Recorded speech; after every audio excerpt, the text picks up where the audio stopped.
शुभेच्छा देताना मोबाईल खाली करा. मला मराठवाड्यातला आणि महाराष्ट्रातला आपत्तीग्रस्त शेतकरी सुद्धा दिसतोय. या आपत्तीग्रस्त शेतकऱ्याच्या मागे इतर कोणी येऊ न येऊ, त्यांच्यासोबत राहू न राहू, पण शिवसेना ही त्यांच्यासोबत प्रत्येक पावलावरती त्यांना न्याय मिळवून देण्यासाठी सोबत असल्याशिवाय राहणार नाही हा शब्द मी यापूर्वी सुद्धा दिलेला आहे. मोबाईल मी गेल्या एक दिवसापूर्वी येऊन गेलो, त्याच्याही आधी आलो होतो आणि तिथून निघताना मी मराठवाड्यातल्या शेतकऱ्याला शब्द दिलेला आहे की जोपर्यंत कर्जमुक्ती होत नाही तोपर्यंत या सरकारला आपण काही सोडायचं. आणि तुम्हाला कल्पना आहे, तुमच्या सगळ्यांच्या ताकदीनं तुम्ही सरकारला सांगितलं होतं, कारण सरकारची अशी फसवाफसवी सुरू आहे. कळून गेलेल्या जमिनीला 3-3.5 लाख रुपये पर हेक्टर तरी जाहीर जरूर केले.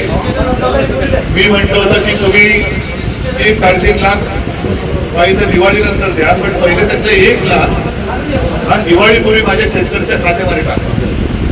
त्याच्यानंतर कर्जाचं पुनर्गठन नाही, कर्ज पूर्ण माफ करा ही आपली मागणी. आता कालच मी एका वृत्तपत्रात पाहिलं, आता एकेकाच्या पॅकेजच्या चिंतड्या उडायला लागलेल्या आहेत. 1-3.5 लाखापैकी जवळपास किती जर काही इकली म्हटलं तर काही पैसे हातामध्ये येत आहेत. मोबाईल खाली करे मित्रा. नुकसान भरपाई नाही तर मोलमजुरी असं आहे.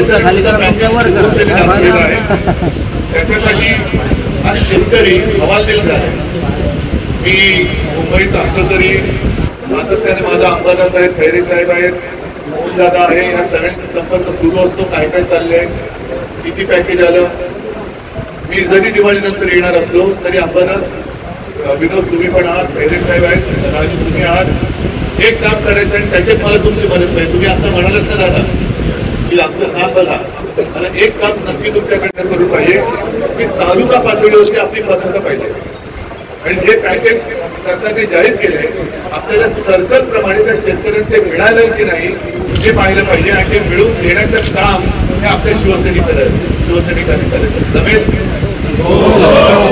जमेल ना? नाहीतर नुसत्या घोषणा देऊनचा उपयोग नाही.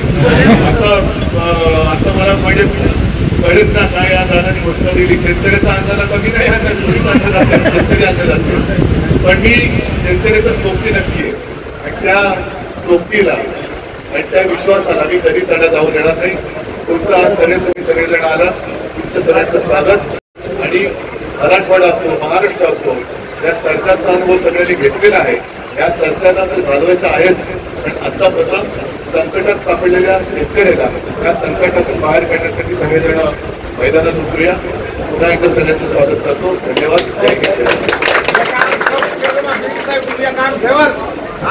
केंद्र सरकार दिली का